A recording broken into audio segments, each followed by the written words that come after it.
Welcome back to the Weekend Ball podcast. Today I'm joined by Jonathan Chen, the guy who covers all things Canada basketball for Raptors Republic. If you're not following him, then I don't know what you're doing.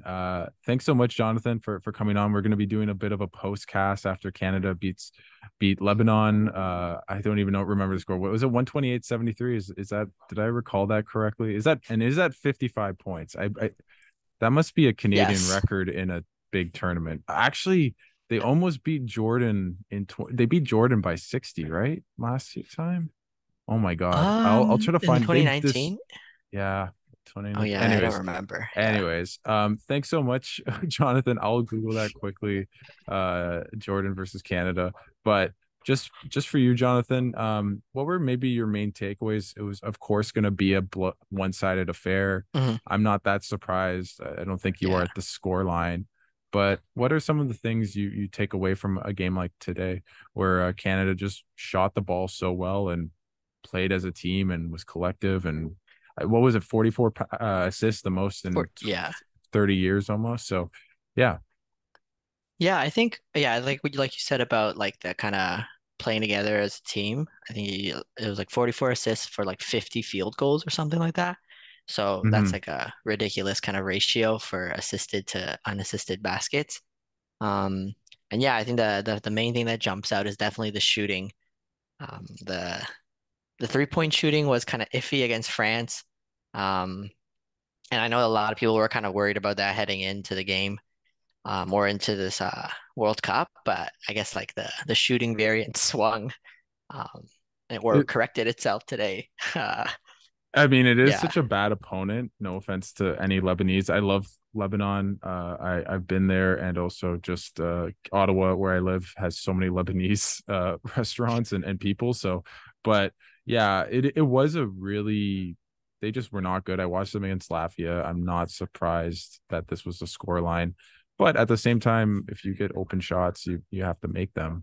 And that's what Mhm. Canada did. Did they shoot over? It was what, 50 something percent from three? Do you have that on you? Yeah, I have it right here. Yeah, so they shot 18 of 30, which is 60% from three. Oh my God. Um, Oh and my I think God. in the France game they were 11 for 36, so that's the 30%. So almost like Hmm. a like doubling their accuracy there. So I think that's definitely one of the major takeaways. And yeah, like you said though, it was a lot of like open shots.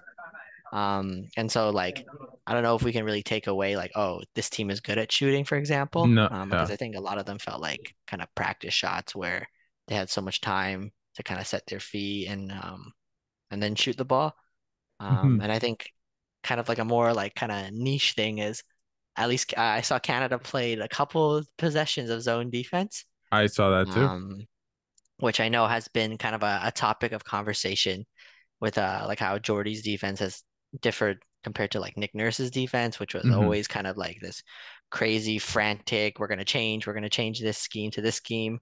Um, but Jordy's has been kind of more kind of concrete and like staying as kind of just like man to man. And so that was kind of cool to see that he was experimenting a little bit for sure. I thought that was such a smart thing to do because you know you're going to win this game. So why not try out different things, right? It's almost Mhm. Nick Nurse would do this. I mean, I'm not saying he's taking it from the Nick Nurse playbook per se, but Nick Nurse would always try different wonky things all the time, right? Yeah, And it's no perfect opportunity then when you're playing a team in Lebanon that you know you're going to win regardless. yeah, And I thought it was really smart. I mean, we're not going to do an X's and O's too much on this game, right, but right, yeah, it was yeah, nice to see that he threw that in. And I mean, for example, there was Kyle Alexander on the floor with Zach Edey. I don't think that's yeah, going to happen for the rest of the tournament unless yeah, something crazy happens. Maybe in a blowout if there's another one in this yeah. tournament. But yeah. So just what players maybe stood out to you? Obviously, Melvin Ejim had a double double. Zach Edey had a double double, right? Let Because me double check. I told him that I said you had a double double tonight. He said, "Oh my God, really? I didn't No, even I think know." no. He had 12 points. He was perfect from the field, but he had four rebounds. What? Oh my But God, it I definitely lied to felt like he was close. I lied to Zach Edey. I'm gonna go apologize to him next time I saw him. Oh my God. Maybe I saw Melvin Edgem and oh now I feel like a dumbass, but that's okay. That's He, okay. he was Yep. he was really Yep. nice. By the way, everyone, Zach Eady is a really nice guy and gave me a really good quote. So I appreciate you, Zach. And I guess I hyped you up with that subconsciously on that one. So but he was Yep. really efficient and he got caught up when they all harassed him and he got double teamed, triple teamed. He definitely wasn't the strongest necessarily at reading those plays and kicking out, but Mhm. even then, he still had a good game. But what did you make of maybe Trey Bell Haynes, Melvin Edgem, those types of guys today? Yeah, I think firstly with like Melvin Ejim, I've been really surprised and like pleasantly surprised with kind of his play so far. Like kind of dating back to the exhibition games because he just looked a lot better. And I think he had like this one drive against France. It was like the and one where he Mm-hmm. was attacking a closeout and like I was like I didn't know that was Ejim because like he was moving like, really quick. Like it was like a really quick attack and I yeah, so I think because I think there was a little concern from me, I think, in the 2022 like World Cup qualifier windows, especially the summer ones that Mm-hmm. he was playing in, and like because he just didn't look great, and it looked like the decline was kind of hitting him hard. Um, at least because like before that, Melvin was like such a huge part of the team, and like one honestly one of the better or best Canadians outside of the NBA, and he was kind of always on the NBA bubble, and he was doing well in Europe. So I think, yeah, I'm happy to see he's been really good. Like and today, 5 for 7 with three threes. Mm-hmm. That's pretty impressive. And then yeah, I think Trey Bell Haynes. I know he's gotten a lot of flack, especially in the exhibition games. And I think so I think when we first talked in the first episode, like I hadn't watched the Spain game yet, Mm-hmm. but I rewatched a couple days later, and I thought like he was a little shaky kind of in the first, but I thought the fourth quarter he had a lot of like kind of good drives, collapsing the defense, got a couple layups. And I think today in the press or the post game presser, he was talking about kind of paint touches and like Mm-hmm. collapsing the I think it was my defense. question. Yeah, Yeah, yeah. yeah, yeah. It Um, was a bad question, but yeah.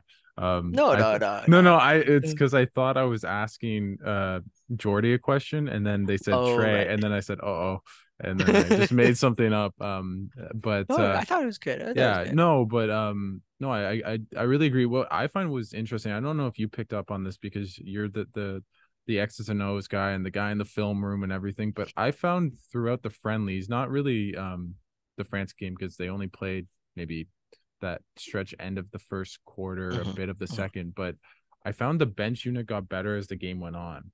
I found, for Hmm. example, in the Spain game, they had a really poor what I forget what time of the games they went in, but Right. first quarter, second quarter, like in between. Um, but in the fourth quarter, they made a little run there, and I Yeah. remember Nikhil made a 3 point, a shot, a three from a tray kick out and stuff like that. And I think it was a similar thing in the Germany game as well, and they had a big comeback in the first one as well. So Yeah. um, I maybe that's something to look forward to, maybe against Latvia, where I don't think they're gonna go with.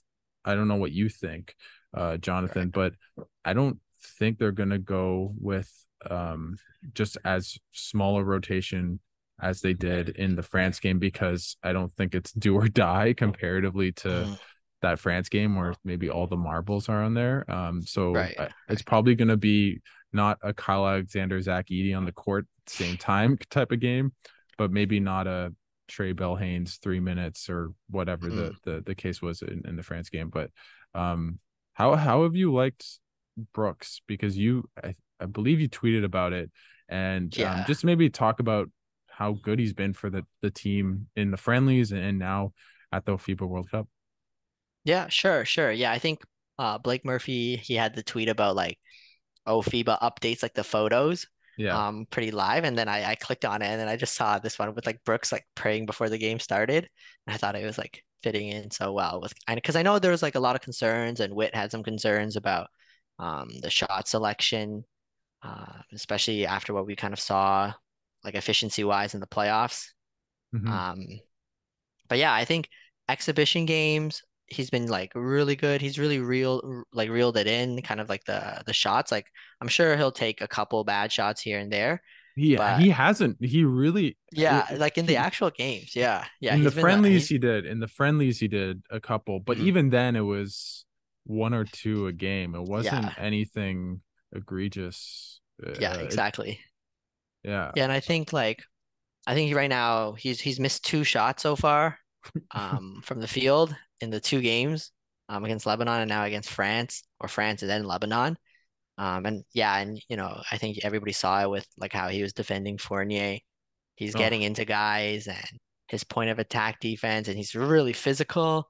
Um, yeah, I think this is like honestly like the best like case scenario anybody could have hoped for when it came to Dylan Brooks. oh, Um, yeah, and and like he's shooting the three ball well. Yeah, he's been driving really efficiently too, which I didn't really. I mean, I knew his game a bit in Memphis, of course, but I don't right. remember him driving that much. And I Mhm. wonder, it's the theory on RJ Barrett a little bit, although he struggled a little bit in that France game, he 1 of 10, but that because in FIBA there's less athleticism, and maybe a Right. guy like Dylan Brooks who isn't really NBA freak athlete, but still obviously athletic Yeah. in a FIBA setting can get that extra step on a guy, then get to the rim and then use his strength and athleticism up and above. And that I've noticed that. But I also wonder what his corner 3-point percentage has been, because throughout including the friendlies, do you have that by any chance? I was gonna ask you, but if Yeah, so I don't have like during the friendlies, but I think I can find it for the NBA. okay, Um, but what I've noticed just in the Canadian games is that it feels as though he's just elite in the corner, and right. doesn't really miss, and that's such a big weapon if he's not going to take all these shots, right? And he's Mhm. really going to be 3 and D or attack a closeout, right?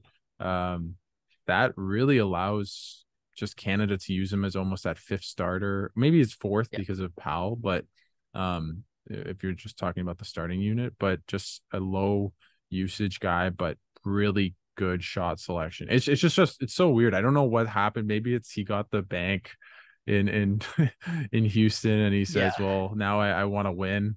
I don't know, but Right. and obviously playing for your national team is different than playing in the NBA. But I've just Yeah. been he's been in a weird way the most impressive player for me, just because he's Kelly's been really good in the way Kelly's Mhm. been. RJ was really good in the friendlies, maybe a bit surprising. He's obviously was good tonight, had 17, uh, found the three ball a little bit.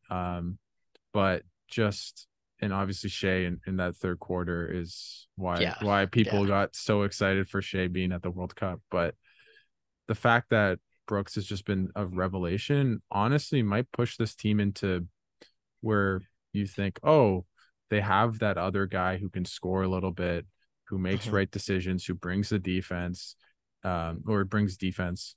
And I really feel this team can win the gold medal. Just the way they're playing.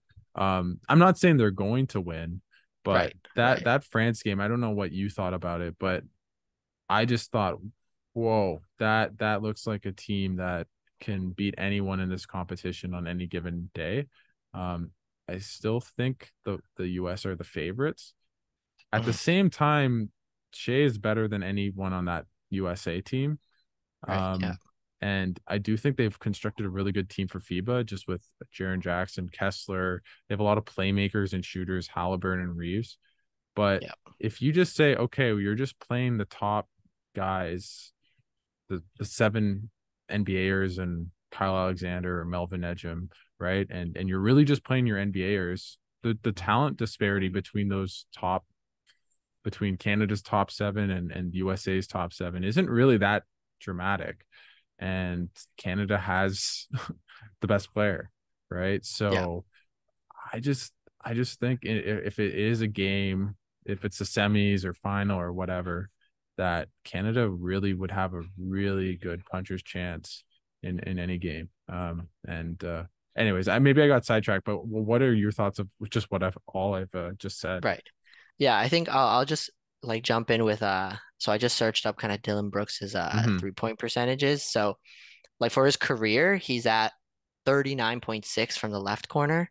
Okay. and 38% from the right corner. So that's like pretty like elite, a little at least above average. But then like where he really kind of struggles is like above the break. So Break. anywhere else other than the corner, he's at 33% for his career. And I'm sure it's probably even lower for last year. Um, because Hmm. last year was kind of an off shooting night for him or a year for him. Um, but yeah, I think going back to that France game and like I was shocked. Like I with that no. third quarter, like I had no idea that the defense, because I think in my kind of like preview coverage, I talked a lot about the bigs and Hmm. how they were going to defend pick and rolls and how Powell was good, kind of he was pretty good at switching, but he was a little too small for playing drop.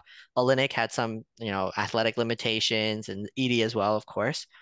So really I was like, okay, it looks like Kyle Alexander is like the only guy that can Hmm. defend this action, the most frequent action at a decent level. But I think what I didn't factor in enough was the point of attack defense from Dort, Nikhil, Brooks, because they just and maybe this was part of like France's poor guard play, which has been kind of a strength for them for years now.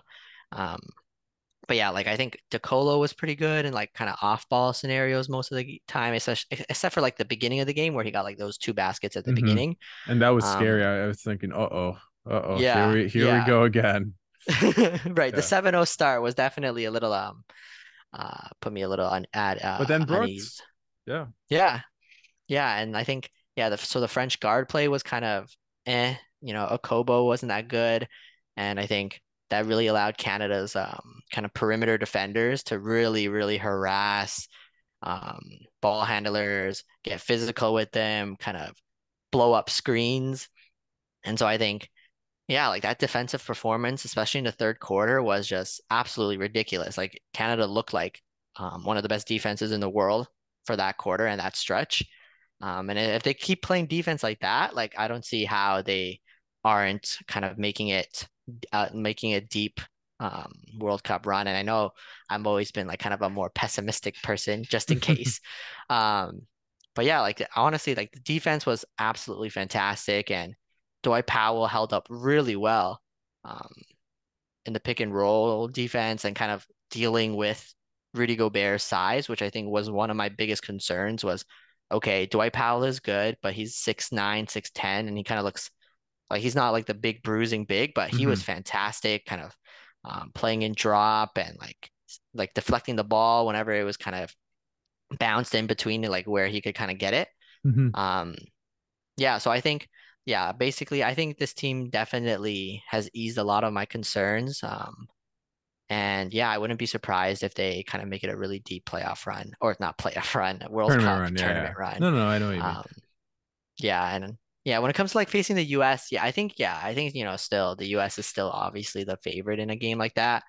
Um, but yeah, it's a single elimination game. Anything can happen, and when you have Shea, like anything can happen. So I Did wouldn't be you I have two topics I want to get to, but the first one sure. you mentioned just about the defense, and obviously Olynyk and Powell had two fouls late in by Yeah. the end of the first quarter, maybe 2-3 minutes. Yeah. They both got it, and then Gobert was really noticeable the first quarter, maybe 10-15 minutes of the game, but as the game went on, he became more and more unnoticeable. I know that's not a word. Right. Um, Right. but just what do you think changed with Canada's defense? Was it just the point of attack that they were just weren't able to get the ball to Gobert? What did you Mhm. notice in Right. your Yeah, I think, well, first I'll just touch on like the foul trouble thing. And I think I really like Jordy's decision to kind of play because I had a tweet about it because I rewatched the game yesterday, and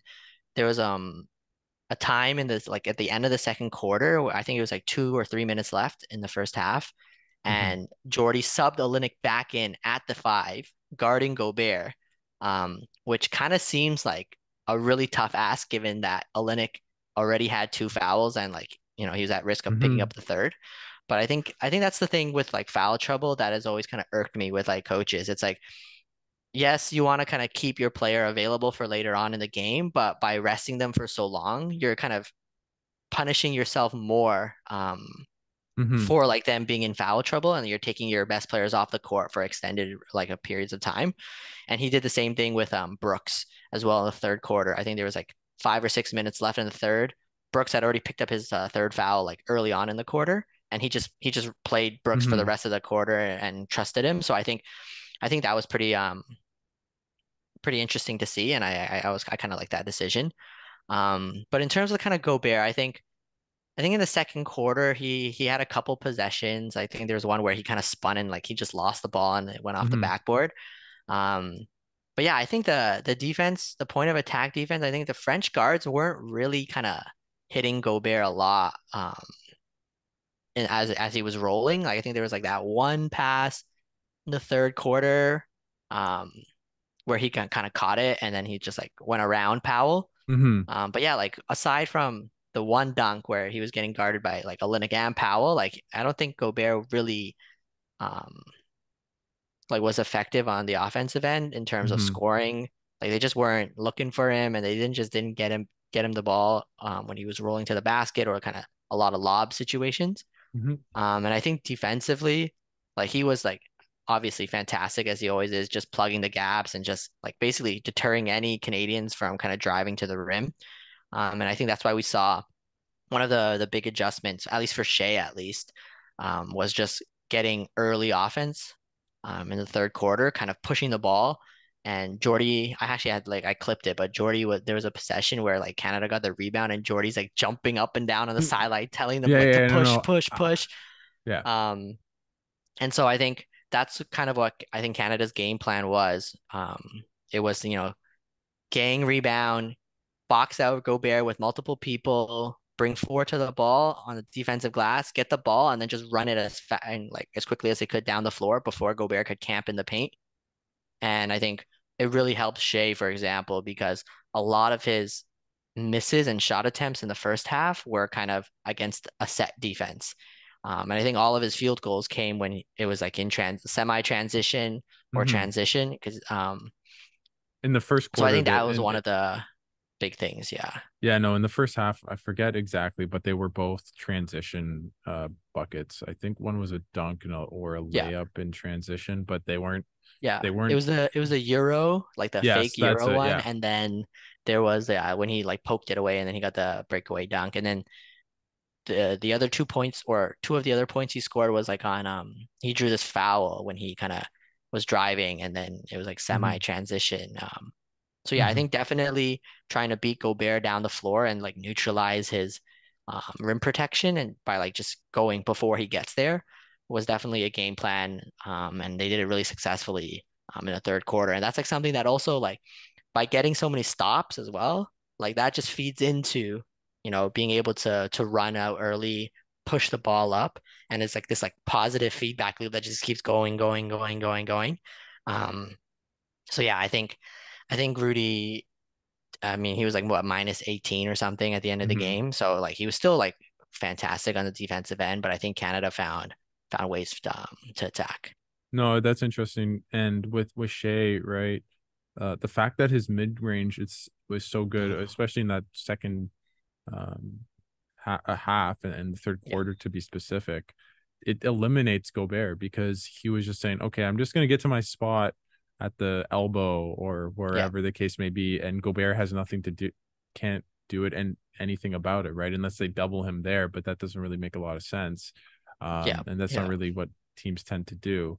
So it just I just thought they attacked him really well in that second half. yeah, And their offense was good in the third quarter. It wasn't great. It wasn't that they didn't have 30 points. They had 25 in 10 minutes. That's I don't know what the conversion is, but it's a pretty good, but not they didn't just only make shots, right? yeah, It wasn't just they had 40 or I mean maybe not 40 in 10 minutes, but anyways, right, um right.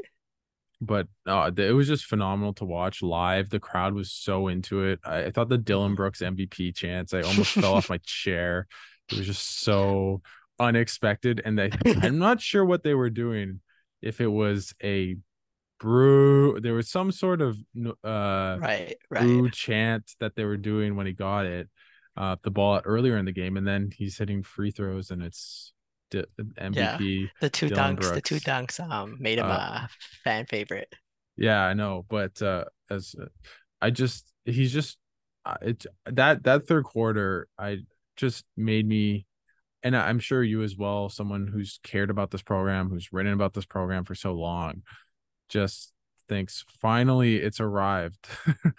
Finally, what Yeah, we've all been yeah. waiting for is Canada on the world stage to have the talent to be a really good team as they should be with the amount of talent they have in this Mhm. country, and just to put it all together. And it's not Czechia in 2021 or everything that happened in 2015. It all came together in that one quarter, and I can't lie, I was cheering from the press box, and just get us up, get us up. Yeah, Yeah, take that, shoot that.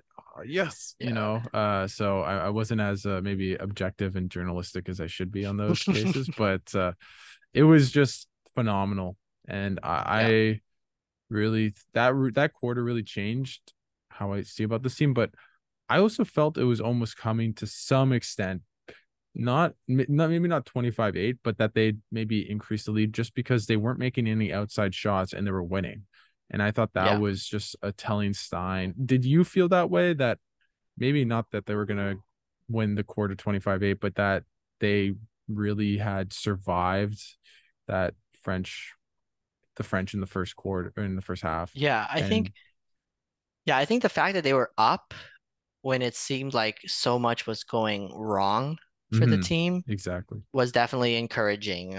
Like Fournier, but he had like 19 in the first half. Um, like our point of attack defense and kind of our off-ball defense was kind of lacking in the first half, especially like following around or following Fournier around and tracking him. But yeah, so you had Fournier going crazy. And then you had like, yeah, like you said, we couldn't hit a three-point shot at all. RJ Shea, was struggling, Shea was struggling to score. Um, yeah, and I feel like we weathered a lot of kind of storms as well. Like we had that early 7-0 kind of deficit. And then when the all five bench lineup came in, which I know a lot of people, including myself, are kind of not huge fans of at all. Um, and then they gave up like I think it was like a 9-0 or like a 12-0 run or something again after that it was when they were 12-0. It in. was 12-0. I don't Yeah, know if it was okay. with them all in, but it was a 12-0 But it was run like for in gen like France. yeah, they were Yeah. there for a big stretch. Yeah, and I think it was just like yeah, like they kind of weathered a lot of different storms and I thought, okay, things have gone pretty much as bad as they can be, and we're still up. Yeah. Exactly. Maybe we're in kind of not too bad of a situation. Um, but yeah, and then yeah, that third quarter was like beyond my wildest dreams. Like I had never thought or would have expected Canada basketball to make like such an like a statement on an international stage the way they did against France and just dismantling them. Um, it was like it was truly impressive. Like I know I had I posted that meme a lot where it was like Jordan like crying and it's like Meek Mill saying I used to pray for times like this. Um, but yeah, like honestly, like I have never related to like a meme like more More in than your like life. that third quarter was just it was special. It was a special run and like no matter how far we go in this tournament, like I think that is going to be one of like the iconic kind of crowning moments. And it can be even better, if they medal or something, but that was definitely a signature moment for sure. And maybe I'm just getting ahead of myself, but it really felt, oh, that's just it's just the start of something. That's what it felt Yeah. to me Yeah, as that especially that's with like the weird FIBA rules where it's like the first round results carry over to the second round and like you don't FIBA have to never play makes it France in again. never makes it clear and obvious, that's for sure. Yeah. Yeah, so like in the second round, let's say France advances to the second round with Canada. Um, I wonder if they're winning against Latvia They're right up. now. So right now, as we're recording, I every time I turn to my right, I can see the Latvia versus France game. It's right now Yeah. 53-49 for France. About Oh, 20 it's tight. seconds left. And it's been all points, a lot of shooting. So just for fans, and we're gonna finish this probably by the time the results out, but you probably want France to win. So whenever you listen to this and you'll know the result. And that's probably because the way you should think about it is who's going to beat um and this is a perfect segue in a way, just the significance of the Canada beating Hmm. France, especially by the amount they beat, but just beating them, because Canada essentially cannot uh, be lower than France in the second round, and because of the point differential they got, if Canada, basically the only way Canada will finish below France is if they have less losses or have more losses than them. So Canada would have to lose 2 out of its next 3 games against Latvia, probably Brazil and Spain. Now that could happen. Maybe Canada loses too. I find that pretty hard to believe the way they're playing, but maybe you never know. But if let's say Canada beats Brazil, Latvia loses to Spain in a close one, um, just the fact that they have 30 points on France and just beat Lebanon by what was it, 55? Yeah.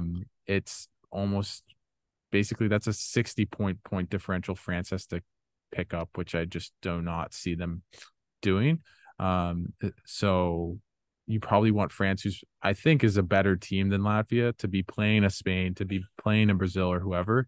And then if they were to beat them, then Canada doesn't have to win every game, right? So then Canada maybe can lose to Spain, but if Spain loses to France, then Canada probably has the tiebreak and X, Y, and Z. Right. So, anyways, then if it's Latvia and Brazil and Spain win all their games, then it'll be a bit tougher, and Canada might have to win uh, out to, or not win out, but can't afford more than one loss. So Hmm. it's going to be tough, and we'll see what happens. But we're probably France fans if you believe that they're the better team overall than Latvia. Right. Yeah. Yeah. And I think that kind of, yeah, like you said, it was like a perfect segue because not only was this, a big 30-point kind of dismantling of one of the best teams and programs in the world for the past, what, like 6, 7 years, but with FIBA, the results carry over. So in that second round, let's say Canada and France advance into that second group stage, France will not, and France and Canada, they aren't going to play again. Mm-hmm. And those results kind of carry over. And so the fact that Canada can kind of bring and carry this like 30-point plus point differential and a victory um, is a big news because like really when we looked at kind of the draw earlier on when it kind of first dropped, it was okay, to make it to the quarterfinals, Canada's probably going to have to beat at least one of Spain and France. And they did that with the first game with like this huge like point differential. So it was really like the best case scenario. That's why I kind of called it the biggest win in program history. Um, Wow. but yeah, yeah. So I think I, yeah, I to call it the biggest win in program history sounds maybe a bit hyperbole, but other than maybe Canada making to the Olympics, right? yeah, And winning their group. But there's probably not one game, and I wasn't there. I mean, I was alive, but I was 2 years old. yeah, So, yeah. and maybe when they won to make the Olympics. Yeah. And Rowan Barrett told me it was abroad. I haven't checked where it was, but he told me they won to make the Olympics abroad, and I should check that out. Just Right. note to self. But other than maybe that game, how Yeah, could this not definitely be? yeah, And this is definitely. maybe this Yeah. is I believe Grange wrote basically this is the most essentially impactful win ever, and Right. most state Right. Yeah. win, and that I don't think is controvertible just because you beat they're fifth in the world, but they just won the silver medal at the Olympics, and they only lost by 5-6 points to the USA with Kevin Durant, Dame Hmm. Lillard, Jason Tatum. I forget Yeah. who else, Bam Adebayo. I forget who else was on that team, but a lot of really, really good players, and they only lost by 5 points. Yeah. It's not exactly the same team, but the nucleus is the same from that Yeah. France team. And to not just beat them, but to whoop them says a lot about this team. And it's going to be so exciting. And um, I, I just really hope Dominican doesn't go far in that easy draw. And they beat Italy today, which is really not a good result. Yeah. Um, if and there's a chance if they are to beat Serbia that then they'd be the 1 seed and then maybe play Lithuania or Greece to make it to the semis. And yeah, let's go to The a bit path, of yeah, the let's path go to is a bit of open. pessimism on that just for the Olympics. Um, just how likely do you think Canada is to make the Olympics after that big win against France? Yeah, I think it's definitely more likely. Um, Of course, yeah. and like honestly, like I know we talked about this a lot, but like looking at Spain, but I think it's never been more true, especially after that when it's like other countries are looking at Canada and saying, "Oh, nah, oh, we gotta play Canada." Mm-hmm. And I know that's been a big kind of talking point from Maddie Ireland. Mm-hmm. Um, so I think it definitely got obviously a lot more likely that they do, but like we just said, the Dominican Republic, that it's a strong team and in a weak draw as well. So everything just kind of has lined up for them, and Cat has been amazing, um, which kind of makes sense with his skills as a FIBA big. Um, but yeah, I think with the Dominican, there's one thing over their first two games, one of their other NBA players right now, um, Lester Quinones, the two-way contract player with the Golden State Warriors. He's actually been like really bad. Like I think he only had like 2 points or like one field goal today against Italy, and so he's really struggled. Um, and so the fact that they're like winning, and although they had a kind of a little scare with the Philippines in the first game, but the fact that they're kind of rolling through these European teams is definitely concerning, and I think they are definitely the biggest threat to Canada moving forward. Like you said, like they just need to beat kind of Serbia, and then they have like Greece, Lithuania, kind of in their path to get to like the semis, and you know you're looking at Canada's path, and getting out of the two group stages is still kind of, yeah, I feel better about it, but it's there's no guarantees, of course. Um, yeah, so I think, yeah, we kind of got the short end of the stick with the draw here, but it's basketball at the end of the day. You still got to go out there and play. You still have to compete, and you still have to you have to win your games. And I think that's a one of the big things with these kind of like larger scale tournaments. There's always a lot of kind of looking around at other teams. Um, and how they're performing. But at the end of the day, for Canada, they can control their own destiny. They can just win out, or go as far as possible and see where the chips fall. Yeah, no, just to go off that, I believe that they've essentially supplanted or cemented their spot in the quarterfinal with that Hmm. win. I find it really hard for them not to make it that far now. Um, and actually, I don't want to say it's reporting, but I'm hearing that uh Franz Wagner, who obviously him and Dennis Schroeder are the two best players on the German team. Um, he's going to be out for the whole second round, and they just beat Oh, they just like he's going to be out for the whole time they're in Japan at the oh very wow. least. Um, now he'd potentially be back for a quarterfinal, but they just beat Australia, right? And so I'm much less high on Australia after seeing them in the past couple the friendlies and how they played so far in the World Cup.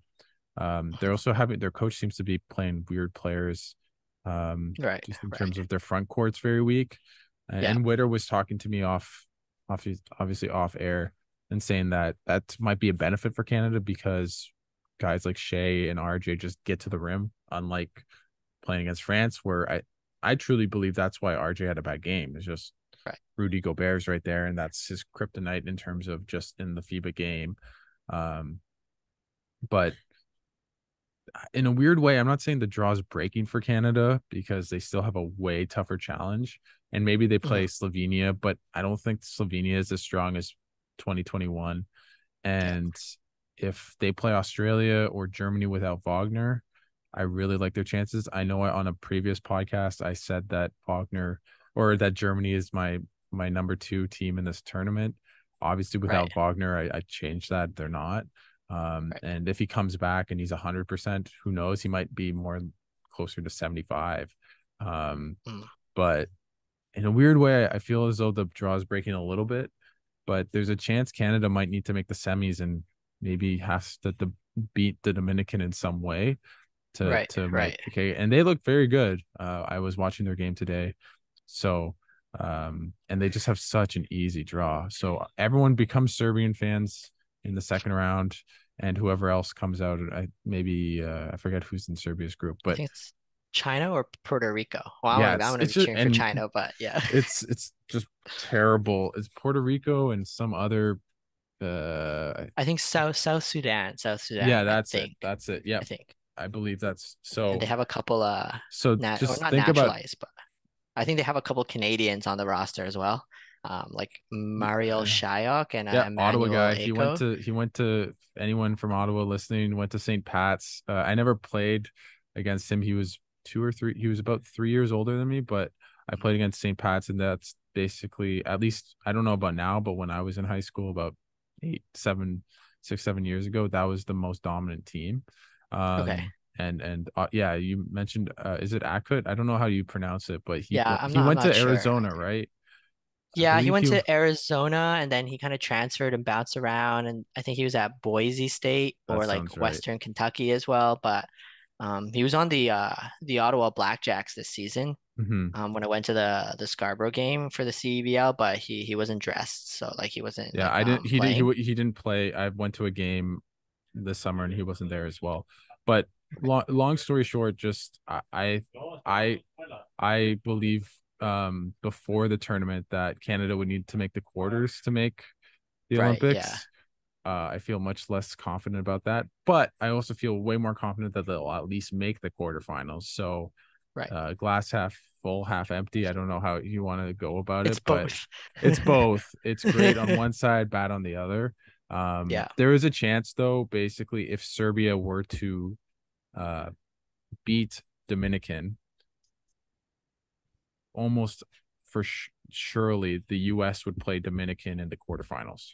ooh, So okay, if that's why it's even more is that if Serbia loses to Dominican, decent chance Dominican plays Lithuania, who yeah, is yeah, decent but not USA. So you really want Dominican to lose every game. I don't really see right. Brazil being a contender.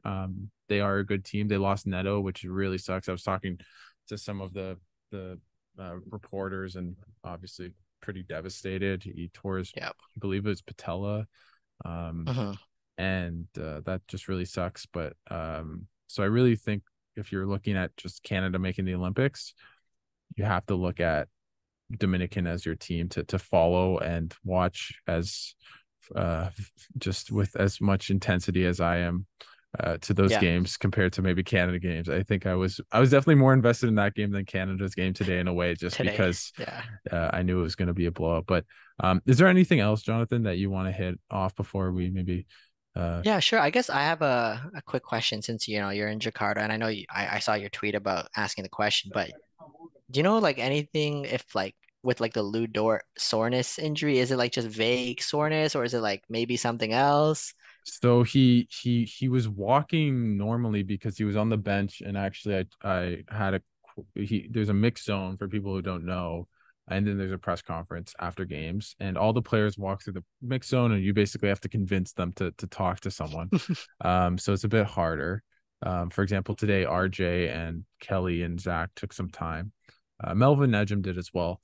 But he was walking in a jumpsuit, didn't seem to, he wasn't wearing a cast or anything on it. At least maybe he was wearing something underneath, but I didn't see Right. anything. When I asked Jordy, he really did not answer the question. I Right. don't know his exact phrasing, but it says we see on the court today we had 11 guys who played as a team. It Right. just Yeah, I saw completely that. Yeah. evaded it. Yeah. So I don't think that's a good sign, They're although being very vague, right? Like very vague. soreness is also very vague. Yeah. So I don't know. I know he had a fall a little bit, or one or two. He had a dunk in the France game, and Batum blocked him, and he fell hard and presumably on his back. If I had to go back, no Mhm. pun intended. And so maybe that's it. I'm not really sure Got what it is. But back soreness is better than a lot of other things, Yeah. right? It's not knee soreness. It's not. It still sucks, of course, but Also, um, just I don't know if you can hear the media center asking for people to go to Spain. So I'll let you, Jonathan, just for a second take over for me. Yeah, sure, sure. I think so. Yeah, I think that's like because I know when I woke up today at like 5:30 in the morning, and I saw Arash's tweet about, oh, Ludort is out for soreness, and I was like, So are we gonna? yeah, Yep, no, there was nothing. I wasn't told anything beforehand, and I saw right. a like after the fact. So at the game, and I was with Arash pregame essentially until maybe the last 30 minutes, Hmm. and he didn't know, or he never told me, and Right. I think he would have just we Yeah, bonded a yeah. bit. So um anyways, so I believe it was probably a last minute thing. At the same time, if there's any type of soreness, why are you playing him against Lebanon? Lebanon. Yeah. Right? It makes a lot of sense to me. I was actually it may I mean, I was surprised, but in retrospect, I think, okay, well, he has back soreness. Why play against Lebanon? If I'm a bit worried about just reading his comments, is he didn't give this is precaution. He said precautionary, but he didn't say, oh, he should be good for the Latvia game, Right. um, Yeah. or he should be good for the second round, or there was no diagnosis or prognosis or anything given other than precautionary. And we have a great team. Which, I mean, I don't blame coaches for doing it, but um, I doubt he says it if he knows for sure that he's playing against Latvia. But maybe that's just me. Right. Yeah. I think. Yeah. No, I think that's definitely potentially a concern moving forward because Brooks has been, at least in the first French game, he's been towing the line of foul trouble. Um, and the big strength for our team or our wing defenders was, okay, Brooks is in foul trouble, like we saw in the third quarter. He picked up his third foul, and boom, Dort comes right in. And so there's like absolutely no drop off basically in terms of like physical point of attack wing defenders. Um, but if Dort isn't available or if he's not 100%, I feel like that is suddenly a potential kind of not flaw in the sense because I think if it's like a smaller guard, I think I would trust Nikhil as well to basically be able to provide similar levels of point of attack defense. But especially if it's like and this is way down the line, but like, I'm thinking like Anthony Edwards, for example, like Nikhil is just a little too thin and too small for that. And so I think and RJ isn't like that great on the defensive end.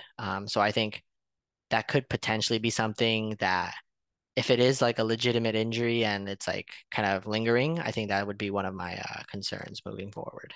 Of course. And with that, what I just think about is that in that France game, they were basically interchanging the two of Dort and Brooks on defense. Yeah, And that makes a lot of sense. I mean, they're different types of defenders, but they're still both elite, and they're yeah, both wing defenders. And the ant analogy is a great one, just because that's basically the type of player you'd want to put him against. yeah, Is Ant's a really strong exactly. guy, and Lou Dort is too. And so I'll try to see what I can cook up. I'll probably try to do some digging after this call, Sure, or after sure. this podcast, but I haven't had the chance to. So yeah. Anyways, it's really interesting, and I hope he's back because he adds a lot to this team. Although his shot selection was really bad in Yeah, the I think France that's game, you but just gotta accept it with the trio of wings, Barrett, Brooks, and Dort. You just gotta accept that it's gonna be not the most efficient. And if you can get one of them to be efficient, which has been Brooks so far, um, you're looking good. I guess my last question is just like a general question, like what's like how is Jakarta and like what's the kind of I guess highlight so far in the first couple days that you've been here? highlight, that's interesting. Highlight. It feels as though I've had 45 different highlights. Okay, I nice. just for people that know, I'm not sure if I think I'll be writing about it, but I just talked to Bruno Caboclo one on one, which was really cool.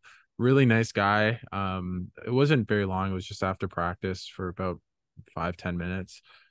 So either I'll have put out the interview audio file, or I'll write something. I have a piece coming out a little bit I talked to Ron Barrett one-on-one. I talked to Steve Bartlett, Mike Bartlett, the CEO of Canada Basketball, just a little bit about what they've done to really bring this roster together and maybe structure Canada Basketball in maybe more professional way, especially in a way that entices NBA players to come play for Canada, and Oh, talking about that a nice. little bit, and just what they've done. I've talked to Zach Edey and Dwight Powell off the record, which was cool. I mean, I can talk about it because I talked to them. I can't Right. say Yeah. Yeah. anything, but so I believe I have a little bit of time with Jordy Fernandez. I'm going to talk to him about just the Spanish connection, presuming Canada plays Spain in the next round. And then I'm not sure yet, but there's a chance I'm sitting down with Sergio Scariolo. Obviously, Raptors fans know him well, being the assistant for a long time. He actually, Jordy was an assistant under Scariolo when they won the World Cup in the last tournament in 2019. So it's just pretty surreal to be having these conversations, and I finally feel comfortable with players for the most part Right. in a Nice. setting. It's a bit less awe, rather than the first day or two. It was pretty surreal to ask Shea a question, to ask RJ a question, to ask Kelly a question. Kelly gave me a cool little answer today, just about what it means for just to see guys like Melvin and Trey and all of them do well. And RJ is always a good quote, which is good. A couple of my questions have gone on to Arash's pieces. So Oh, that's been nice. kind Nice. of nice. He said the paint's wide open, which was great. Yeah. In the first game, or in the first, I think it might have been the first day they did media. Anyways, it's just been really surreal. Witter's been alongside me, which has been fun. Everyone should check out him. I mean, I'm not gonna swear, but the man literally brought a not a Lou Dort, a Dylan Brooks shirt with that almost looked like a super villain. It had like green eyes coming out of. He must have photoshopped it. Um, and then all the players. If people didn't see on Twitter, people need to find it. Just scroll on Wit's feed. But then there's a video of him with it, and Dwight Powell sees him and then taps Lou Dort beside him and says, "Look at this. Do you see this?" And they're like, "What the heck?" And then Dylan saw it and dabbed him up. Yeah. He's like, "Hey, nice, nice. I love it," or Yeah. something. I Yeah, don't. I think it was like the shirt where it was like Dylan was like wearing like that like long wig or something, or it was like the Yeah, straight hair yes, wig with like the yes. fur coat or something, and he looked like Yes, a that's it. It's WWE definitely like a fur wrestler. coat. It's definitely a fur coat. Um, And today he wore a Pangos and Olynyk Gonzaga jersey, or not jersey, but a t-shirt. So oh right, I think it's like his Twitter header photo. yeah, yeah. Yeah. So he had that. So it's been nice really getting to know him, and Arash was really been nice. Um, I mean I've said this to people, and I think I've tweeted it, but just showing me the ropes, helping me alongside. He introducing me to Rowan, to some of the players, giving me a bit of behind the scenes and how he works. And that guy works harder than anyone. He's always you see him in the media room, and he said he's practicing his TV hits over and over. He's changing it. He works really, really hard, and really talented, great interviewer. I know he was on my own podcast, Behind the Play, about a year ago, and said, which I think if anyone's in the media realm that's interested, and wants to do interviews, he said he never prepares questions. He just listens. And Right. I don't know if I can always do that, but it really helps that in the back of my mind, just to have maybe more concepts rather than The question. actual like Yeah, yeah. preset questions, and then once you go from that, then uh, almost take charge in it. It's a bit harder in scrums. Right. You feel a bit more pressure than if it's a one-on-one, but it's been phenomenal. The hotel's cool. I have one story, and it was when I got Sure. there, because I felt okay, this is not home anymore. And I get to the airport. I ordered like a service, because everything's a bit cheaper here, just basic, not a limo service, but like a driver service. Right. And they don't show up. I don't see anyone. And so I said, okay, well, I'll take a cab. So I walk over, And some guy says, okay, here's a cab. And then I get in the car thinking he's going to drive me, but no, there's someone already in the cab. And I say, well, before I say is like, how much was it? And he's like, oh, it's 50 American. I said, well, I just need to get home. So I'm Yeah. whatever. I'll bite the bullet. And so I do it and I get in the car and then he's bartering with the driver. So he's like, oh, here's my 60. Here's your, and Yeah. in Indonesia, 5,000 rupees is $4 or something. Oh wow. So it's a weird, it's like my meal was $25,000, but it's really 20, it was 1692 or something. Anyways, so I get in the car and he just starts, I look in the car keeps swerving. And I think, why are you just swerving in the lane? And then I look into the mirror and I just see him almost dozing off. His eyes are barely open. So I tap him and say, "Are you awake? Are you awake?" He doesn't speak really any English. Oh no. Um. Anyway, so he's just swerving, and and it's a long drive. It's about 40 minutes. There wasn't really traffic because I got in at midnight. So yeah, it was fun. It was not a fun drive, and I was texting my dad and saying, "Fuck, sorry, what do I do? How do Right, I?" right, And just I tried to keep an eye on him, and I had 1 hour sleep in 32 hours, so it was just not a fun night, but it's been right, fun so right. far, and the food's great. Really cool. I missed Witter. We were supposed to go for like a food tasting thing, but I just had too Yeah. much work. But he's now food. He's a bit food sick, or what's the right word? Food Yes. poisoned. I don't know if it's food poison Right. or he just ate too much food. Um, Right, right, but right. anyways, it's been really enjoyable. I definitely understand the city a little bit. It's definitely different. But it's been really cool. It's also been just really cool to meet a lot of people in the media, right? Latvia and France in the group. So I met a guy, Jan from the Keep, who's a really smart guy, another guy from the Keep, then Latvian media, that the has really been good. I think I'm gonna have someone from Latvian media, I believe tomorrow or the next day, to preview a little bit. So people stay tuned for Right.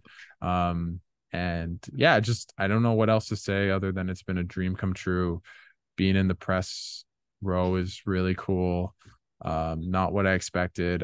My dad texted me during the France game. He said, "Well, what's crazy is you would have just done anything just to be at that game, and the Yeah. fact that you're at that game and you're covering it is pretty surreal." But the good thing I believe is that it's becoming more normal for me. It's not as surreal to see all the players, and that's a good thing. If for other journalists, you yourself and other people at Raptors Republic or wherever, is try to make sure that it's not that big a deal. Right. um but I mean, it isn't so. um but it's really cool, and hopefully I get a couple more interviews throughout the week. I'll be podcasting a lot, writing a little bit too. um I should say who I have on this week on top. I have Oren Weisfeld on Tuesday or Monday, your time, Tuesday here. I'll probably Oh, put it up right. on Tuesday. I have Michael Grange the day after. I have Nice. Dan Schulman on Nice. Friday, and then I have Arash Madani will join us too. And so yeah, so there's a pretty big list of cool people in the industry and stuff. So stay tuned. Busy. I'll have a Latvian preview. I might try to get a Spanish reporter on as well. So anyways, just stay tuned to the podcast. I'll be trying to do it almost every day. So don't lose sleep. All things Canada basketball will be on a podcast setting. I don't take days off like you, Jonathan, because I don't know how you write so much. I think podcasting where I need to prepare for, I don't know, a couple like 40 minutes, but for you, it's just you're just writing and Right. doing this, and it's crazy. So yeah. Yeah, I think I got a little like the preview stuff I got a little lucky because like I worked on that throughout the year when they like Mhm. Canada basketball was kind of slower and it was like I was looking back, right? So it was like um I think like two out of like the four pieces was like I already had ready to go. Oh my God. Okay. Um Wow. Okay. so That yeah, makes a that's bit why more yeah. sense because I just thought, I mean, not that it's not a lot of work, but holy, Yeah. crap, it's a lot of work at the same time. So just to think Yeah. that you had done it and immediately would No, be no, no. Yeah, I yeah. don't think that would have been possible. But yeah, So, you know, it's like Wit said. I think like you're the I've seen it, and I agree, the hardest working guy in Canada basketball I'm gonna right say a now. rash, man. I'm gonna say a rash, but maybe I'm more locked Okay. in or something. I don't know. Right, But right. when I look at you and Wit, I know your basketball minds are so just high level. So it's something I Thanks. strive for, and I don't know if I'll get there, but Oh no, I I'll think you definitely will. be Don't doing worry. interviews and podcasts, and it's been really fun. And um, also, people know that FIBA is just very dysfunctional organization, so they're not helpful. The Wi-Fi hasn't been working a lot of Oh times, or no. in and out for the media center. So Oh, yeah, that was a whole kerfuffle right before the France Canada game. So anyways, it's been, you learn a lot of things, and but also great people as well. So um, I guess I'll just, before I let you go, because I know I was supposed to a while ago, but this has been fun. As France goes up by 11 points, which I think is a good thing. Um, oh, yep, yep. That's good. Actually, I forgot. Yes, that yeah, is good. That is good. yeah. Just for you, what's your prediction for Canada right now as we sit here today? Where is Canada going to end up? Are they going to make the Olympics? I know I asked you that before the Right. tournament. Yeah, yeah. Now, after a big game against France, how far do they go? Medal, and do they make the Olympics? Yeah, yeah. After the big France game, I'm riding this high. Okay. And so I've always been pretty like pessimistic, just like in case for cautious reasons. Mm-hmm. Um, but riding this high, yeah, I think yeah, this is the year. It looks like this is a special group. Mm-hmm. Um, yeah, and so I think yeah, well, I think we're gonna make it out of the group finally for the first time. Um, and yeah, I think we can make it to the quarterfinals, and depending on who we play, like I think it's really likely we can even make it to the semis. And then, you're talking about medaling, which it was completely out of the picture for me at the beginning Mm. of the tournament. Um, so yeah, so I guess for now, until I see that Spain game or potential Spain game, I'll say I'll say quarterfinal, or actually I'll say semifinals for now. For now, I'll pencil that in for I now. I am feeling more confident by the day. Now we'll see against Spain. Maybe that's a hiccup. I watched Spain; they look really good, but they looked exactly as good as they did when Canada beat them. Mhm. And Canada looked way better in that France game than they did in that Spain game. Yep. I'm not saying they're going to beat Spain by 30 points, but they just, that was not the case in that Spanish game. And they'll still have more talent just top to bottom on the team, even in a FIBA setting. So I'm gonna go out on a limb, and maybe this is just me being a homer, but if they, I'll say it, I'll preface it this way: if they play the way they did in the France game, they're winning the gold medal. That's how I think. Okay. Yeah, I Um, mean, I see it. I see I it. I don't can see it. the U.S. has been really good. This U.S. team is better than the team they sent in 2019. I believe that for a fact. Way more suited for the FIBA game. They have centers. They have playmakers that 2019 team did not. It's a bunch of basically shooting guards Right. uh, and scorers, and not really facilitators. So I really think it would be a really tough game. Um, but for me, Canada, USA, and Germany are the best teams. If Germany gets Wagner, Canada, if they were to beat Spain, probably play Australia, who I'm much lower on. Just watching them, they just lost to Germany with Germany without Franz Wagner. Mhm. Um, I I think a lot of their players are maybe just a bit too young, and Right. sure, They're like they too actually young or like too old, too like Patty old. Mills. They're And yeah, maybe, no someone said Landale. they're caught between two generations, and I thought that was really a well put point. And they do actually have more NBAers per se on the team. Guys are a bit more fringe, right? Everyone in Canada Yeah. is a rotation player in the NBA. Not everyone on Australia is. Right. So I just think the top six or the top seven for Canada is better than Australia. And then Yeah. Germany, I'm really worried about. But as I just said, I don't think Wagner's going to be back until the quarterfinals. And that's when Canada would play him. He might not be as in game shape, game ready and sharp. So I think Canada has the advantage there. So I'm feeling more optimistic about it now than I did before. So I don't know if they'd play the USA if they're the number one seed. I forget how it all works. I'd have to look at that closer. But Right. I think semis is probably the what I think will happen at the very least. Right. But I'm gonna say gold just because I'm that kind of guy, and that's more just based on the fact that if they play that way, I truly believe that's in the cards. And Right. medal contention, no matter what happens in the next 5 days or whatever, the next 3 games for Canada, I for me they're a medal contender. It's supplanted after that first game. I You can't change anything in my mind, even if they lose to Spain. Right. Just what they showed was just too high a level where they can beat anyone consistently in the world now, other than maybe the US. But yeah, well, thanks, Jonathan. I really appreciate you doing this. We'll definitely do this again, Yep, for probably sure. maybe later this week, and maybe as well when I get back, hopefully for the quarterfinals, which seems pretty likely at this point. So thanks again, Jonathan. Everyone should check out your work. I know I read it just so I know what I'm doing. So thanks Right. again Thank you. for Thank you. doing this, and I'll try to get back to the Latvia game and maybe watch the bit of the end of it, as right now France is up 10 points, 72-62. So, yeah. All right. All right. Looking good. It's looking good.